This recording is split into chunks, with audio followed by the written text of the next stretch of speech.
guys, it's KK Witchy. Hope you guys are doing good today, tonight, whenever you're watching this video. So I wanted to share with you guys some of the protection herbs that I personally use and that newbies into the craft are super easy to find. Like I said, these herbs are super easy, super common at your local grocery stores or your Dollar Trees, Dollar General, Dollarama's, wherever you may be. Any kind of food wise. Some of them are really, really simple to find. Others you can find at your local metaphysical shops and don't cost you a whole bunch of money. If it does, I'll kind of steer you in the right price range for them, what I bought mine for, but there may be prices maybe range in different areas just depending on what it is. So I'm going to set that on the side. If you guys see me looking down, that means I'm just looking at my notes because my brain goes 100 miles a minute. So the first herb that I would like to talk to you about is alfalfa leaf. Alfalfa leaf is phenomenal with protecting your finances and your property to keep money safe. So especially if you're going through retrograde, which we are in this time. Jasper, what are you doing? Sorry, my dog's nuts. But protecting during retrograde, burning to keep your property safe if you're still renting the property, to keep that contract safe. You can burn it in a little coal disc, put it flat, or you can mix it with some of your other money incense to help your finances be safe. Because especially if you're dealing with some oogies on the property too, some negative spirits, usually negative spirits will try to mess with your finances. So a lot of things will disappear, a lot of money will disappear. And if it's not a logical reason, then it could be spirit activity, but not all is spirit activity. So just FYI, just kind of burn some alfalfa leaf to protect your finances and protection around the property as well. So acacia powder raises good vibration and wards off evil. So it comes in a powdered form. I think its other name is gum arabic. I will post, I don't know if I can I may post a link down in the description box if you want like maybe a picture of it.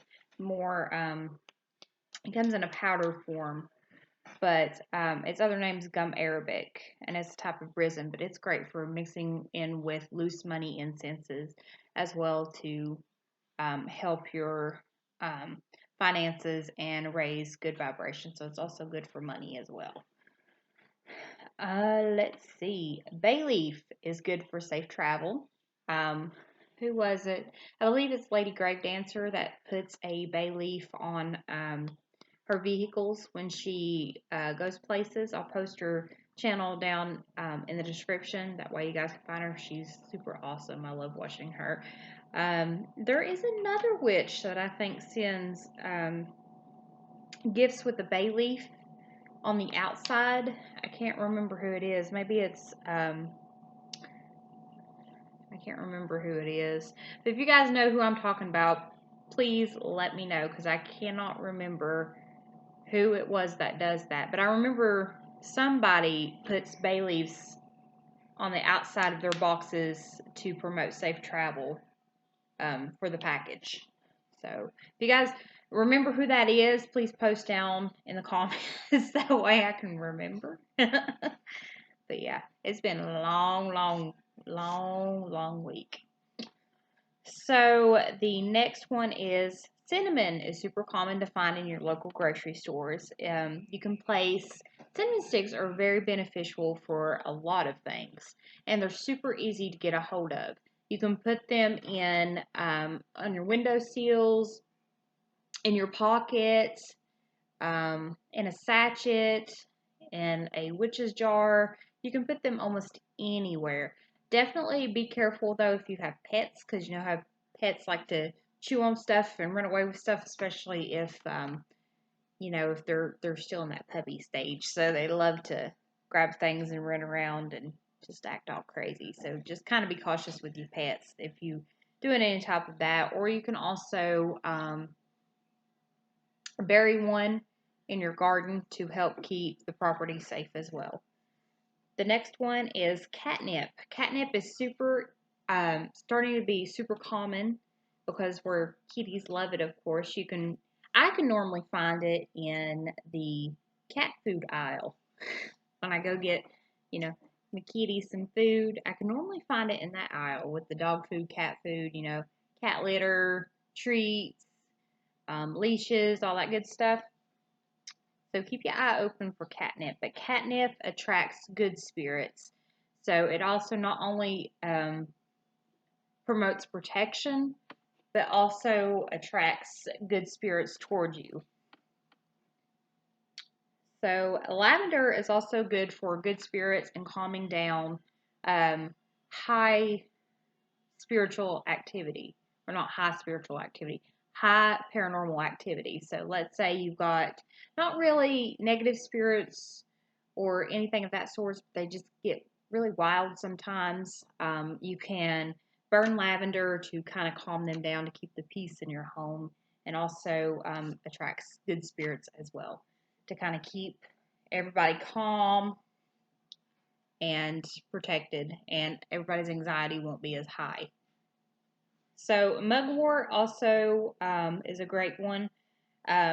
Mugwort is good for preventing psychic attacks and keeps animal attacks away safe while traveling. So let's say if you're into hiking and hiking a lot or camping a lot, you can take some mugwort with you, either in a sachet or place it in your pocket or throw it in your campfire. It helps keep you safe from wild animal attacks. So from like coyotes or bears or just crazy chipmunks. Like, you never know nowadays. Like, things are just wild. So, and also helps prevent psychic attacks.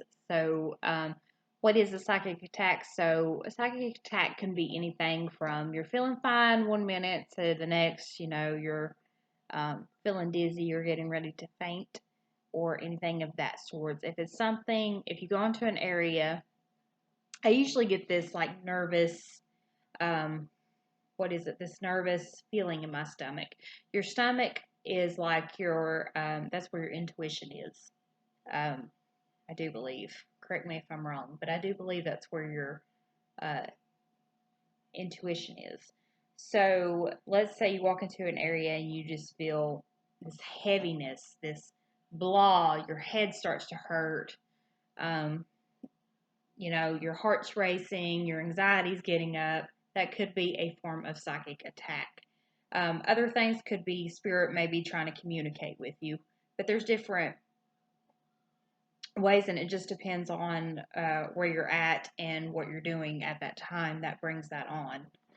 But normally, psychic attacks, as long as you get away from the area, not always, but my experience, as long as you get away from the area and get into a protected space, normally it goes away. Normally. But you just got to be cautious. Let's see, where was I? Rosemary. Rosemary is a great protection herb, not only for your home, but for your family and for yourself as well. It's like to me, it's got a motherly vibe. Like, it's got like this really protective feminine energy around the herb that I absolutely enjoy. And it does make a awesome tea because I drink rosemary tea, especially if I've got a little cough going. So it helps remove colds and such. But let me tell you something, rosemary and lavender, if you're having high anxiety, lavender's good for that, and rosemary helps knock that coldness coming out, especially with the weather here in East Tennessee, hot and cold, up and down constantly right now. So, you're having summer from 9 a.m. to 4:30 in the afternoon, then you're having winter 4:30 in the afternoon till 6 in the morning. Then you're having fall from 6 in the morning to 8 o'clock during that evening. Or not evening, but during that time frame. So you're like, oh, I'm getting ready to hit winter full on, so I got to be prepared. and such. Just be careful with especially if you have any of these allergies, just be careful with the allergies with some of these things about what you can drink and such. Um, Other things I would like to talk about. I personally like to use herbs. I'm an herbal gal. That's how I am. Um, However, crystals are good, visualizations are good. Like, you don't have to have just herbs. You can incorporate whatever you need to in order to make your home safe, your family safe, your pet safe. You can use, crystals, talismans, mojo bags, witches bottles, your mind. Like, you don't even have to have anything. You can just visualize um, the whole, bubble around you, white light coming down, shielding you from negativity. Like, you don't have to have any of these things, but these things are awesome tools to benefit you in your practice, your magical practice, and to help keep your family safe, you safe, and your fur baby safe. So those are not things that you have to have, but those are things that I personally like to use. Um, Another thing that I love to use is salt is actually a really, really popular one uh, that's going around lately. Everybody loves to just holler, get the sea salt. So it's becoming a thing. So sea salt's highly great as well. You can add in witches bottles, protection bottles. The only thing with sea salt though is if you put it around your house, or well, you can put it on the outside of your house, but if you put it on your like window sills and stuff, it's good to go back, clean that off, get rid of that salt, and replace it with new salt. Like, you just don't want it there absorbing all that stuff over time, because then you just have a big pile of yuck, and you're like, I don't know why it's not working anymore. You have to go in, check with your ingredients, see if it needs to be recharged or replaced, and thank the herb afterward for allowing it to protect you, yourself, your home. So always thank items or tools that you use. Well, you don't have to do that, but I personally like to do that because, I mean, I don't know, I'm just weird. I'm just like that. But yeah, now I'm babbling. So thank you guys for watching, and if you guys have any other things that you would like to add, maybe things that you like to use in your magical practice to help keep your home, your family safe, other things you can do for protection. Like, I would like people read the comments and absolutely love learning about different techniques and such. So thank you guys for watching, and many blessings.